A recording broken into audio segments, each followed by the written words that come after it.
What if I told you that everything you've been taught about money is keeping you poor? What if the reason 95% of people retire broke isn't because they don't work hard enough, but because they've been programmed with the wrong financial beliefs from childhood? Welcome to the CEO's Bookshelf, where ambitious leaders discover the books that separate the successful from the extraordinary. Today, we are going to discover ideas from the book that changed how over 40 million people think about money. Rich Dad, Poor Dad by Robert Kiyosaki. This isn't just another finance book. It's the story of two fathers, two completely different money philosophies, and the shocking truth about why the rich get richer while everyone else struggles.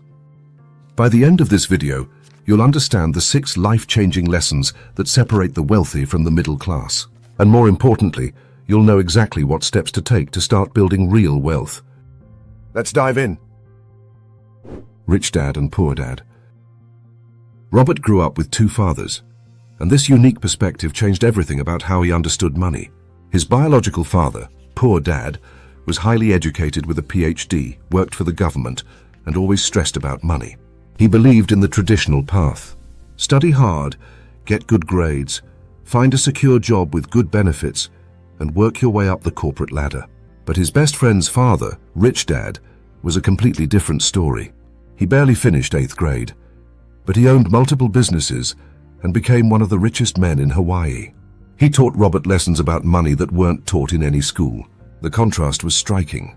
Poor Dad would say things like, "Money is the root of all evil, and we can't afford it." Rich Dad would say, "Money is a tool, and how can we afford it?" Poor Dad believed in job security. Rich Dad believed in financial education. Poor Dad worked for money. Rich Dad made money work for him. As Robert grew up, he had to choose which father's advice to follow. The choice he made didn't just change his life. It sparked a financial revolution that continues to this day. Now, let's uncover the timeless wisdom Robert gathered from his rich dad. Lessons not found in textbooks, but etched into the fabric of his financial freedom. Lesson 1. The rich don't work for money. Let me tell you about Robert's first job at age 9. Rich Dad hired him to work in one of his small stores for 10 cents an hour.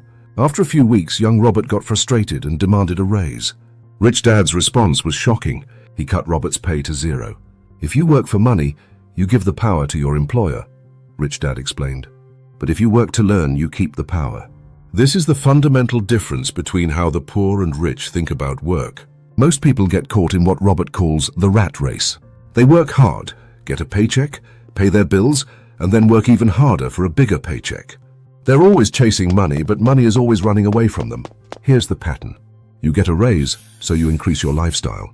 You buy a bigger house, a nicer car, go on better vacations. Your expenses rise with your income.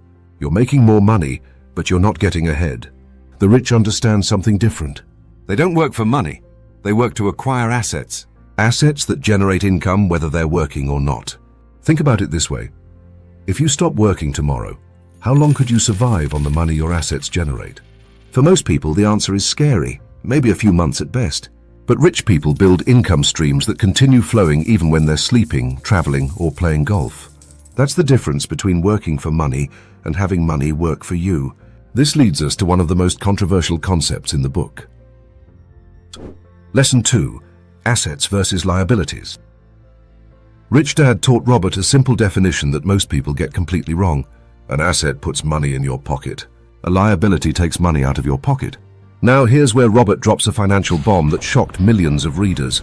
Your house is not an asset. I know what you're thinking. But my house is my biggest investment. It's building equity.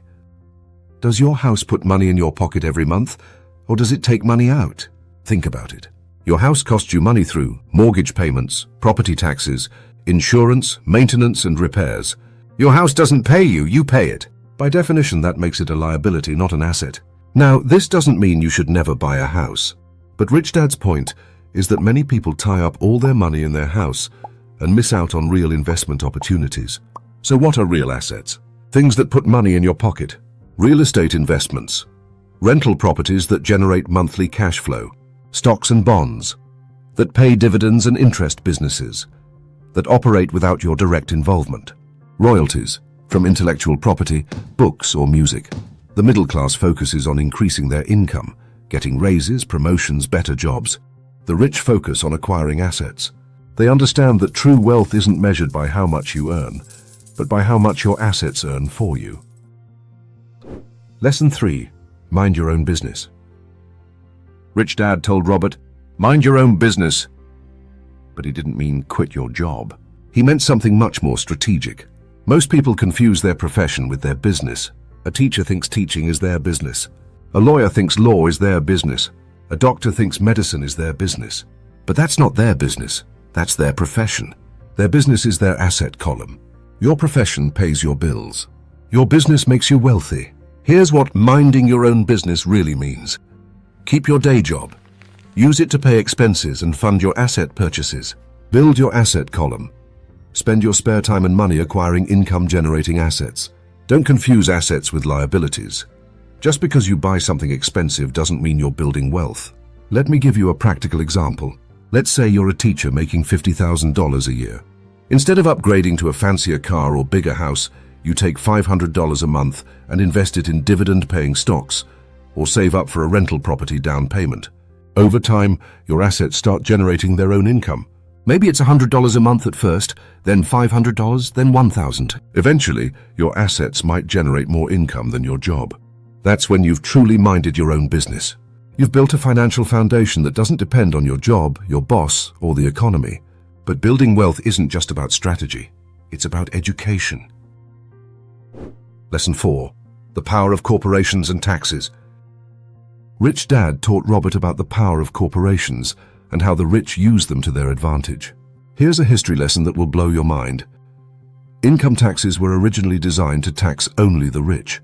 When income tax was first introduced in the United States, it only affected about 3% of the population, the wealthy. But here's what happened. The rich didn't just accept higher taxes.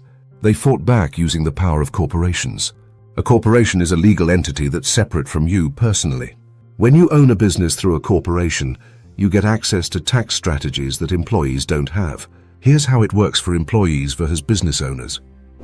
Employee path: earn, pay taxes, spend. Business owner path: earn, spend, pay taxes. That might seem like a small difference, but it's huge. Business owners can deduct business expenses before paying taxes.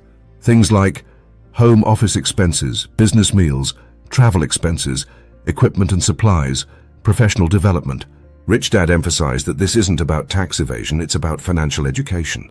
The rich understand the tax code and use it legally to their advantage. This is why Rich Dad stressed the importance of financial IQ, financial intelligence. It consists of 4 key areas. 1. Accounting. Understanding financial statements, the language of money. 2. Investing. Making money make money. 3. Understanding markets, supply and demand, timing. 4. The law, tax advantages and legal protection. But knowledge without action is worthless, which brings us to Rich Dad's next revolutionary idea. Lesson 5. The rich invent money. Rich Dad taught Robert that the rich invent money. This doesn't mean they print counterfeit bills in their basement. It means they understand that money is just an idea, and they create wealth by solving problems and meeting needs. Let me share a story that illustrates this perfectly. During the real estate crash in the early 1990s, Robert found a house worth $75,000 that a distressed seller needed to sell quickly for $20,000. Instead of using his own money, Robert created a deal where he gave the seller $2,500 down and took over the mortgage payments. Then he immediately advertised the house for $60,000 with $2,500 down. Within hours, he had dozens of calls. He sold the house for $60,000, collected $2,500 down, and had the new buyer take over the mortgage. Robert made $40,000 in a few hours without using any of his own money. That's what inventing money means. It's about seeing opportunities others miss and creating value where others see problems. The rich understand that money is everywhere if you know how to look for it. They see a rundown property and envision a profitable rental. They see a struggling business and envision a turnaround opportunity. They see a problem in the market and envision a solution they can monetize. While poor people say, "I can't afford it," rich people ask, "How can I afford it?" One statement shuts down your brain. The other opens it up to possibilities. This mindset shift is crucial for the final lesson. Lesson 6. Work to learn, don't work for money. Rich Dad's final lesson was perhaps the most important. Work to learn, don't work for money. Most people choose jobs based on salary and benefits. Rich Dad taught Robert to choose opportunities based on what he could learn. This is why Rich Dad had Robert work in different parts of his businesses, not for the money, but for the education. Robert learned about sales, marketing, accounting, management, and investing. Here's the difference in thinking. Poor Dad. Go to school, get good grades, find a secure job with good benefits. Rich Dad. Go to school but also learn about money. Get a job, but make sure you're learning skills that will help you acquire assets. The most successful people are usually generalists who know a little about a lot, rather than specialists who know a lot about a little. For example, instead of just focusing on being the best accountant, learn about sales and marketing, basic law and contracts, management and leadership, investing and finance. These skills work together to create financial opportunities. You might be an accountant by profession, but your diverse skills help you identify investment opportunities, negotiate better deals, and build passive income streams. Robert says, job security meant everything to my poor dad. Learning meant everything to my rich dad. But knowing these lessons isn't enough. You also need to overcome the obstacles that keep most people from building wealth. The 5 obstacles to financial independence. Rich Dad identified 5 obstacles that prevent people from building wealth. 1. Fear. Most people are more afraid of losing money than they are excited about making money. But the biggest risk is not taking any risk. In a world of rapid change, doing nothing is the riskiest strategy of all. 2. Cynicism. Cynics criticize, but winners analyze. When you hear about a successful investment or business idea, your first instinct shouldn't be to find reasons why it won't work. Instead, analyze why it might work and how you could apply similar principles. 3. Laziness. This isn't the laziness you might think. It's the laziness of staying busy with unimportant things to avoid doing important things. Many people are too busy working to take time to make their money work for them. 4. Bad habits. The most destructive habit is paying everyone else before paying yourself. Most people pay their mortgage, car payment, credit cards, and other bills first, then save and invest what's left over. Rich people pay themselves first by investing in assets, then pay their bills with what's left. 5. Arrogance. Arrogance is thinking you know everything when you should be learning. The moment you think you know it all about money is the moment you stop learning and start losing. The good news is that these obstacles can be overcome with the right mindset and education. Everyone faces these challenges. The difference is how you respond to them. So here's what Robert learned from his 2 fathers. Poor Dad taught him to work for money and seek security. Rich Dad taught him to have money work for him and seek freedom. The choice between these 2 mindsets isn't just about money. It's about freedom. It's about having options. Your homework after watching this video is simple. 1. Track your cash flow. Know where your money goes. 2.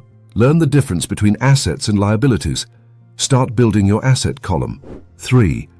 Invest in your financial education. Read books, take courses, learn from successful investors. 4. Start small.